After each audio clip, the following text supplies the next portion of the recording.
ثانية واحدة بس، لأن أكبر وأعظم حرام لوقتك في إيدك أنت. ما تيجي نشوف. السلام عليكم ورحمة الله وبركاته، ازيكم عاملين ايه؟ يا رب تكونوا بخير.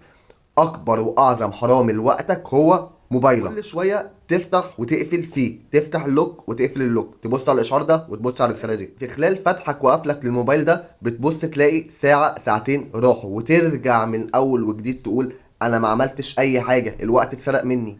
عايز اقولك ان مشكلتك مش انك مشغول او انك ما عندكش حاجه تعملها، مشكلتك بس انك مشتت، تركيزك بيتسرق منك كل دقيقة او كل ثانية، والمشكلة الاكبر انك انت موافق على ده. عايز اقولك ان النجاح مش بيقف على التركيز بس، لا، النجاح بيقف على الوقت كمان. نجاح تركيز. تحدي الفيديو ده او فولة الفيديو ده انك تخصص ساعة يومية تركز فيها على الحاجة اللي انت نفسك توصل لها والحاجة اللي انت نفسك تنجح فيها، وتشوف هتفرق معاك قد ايه.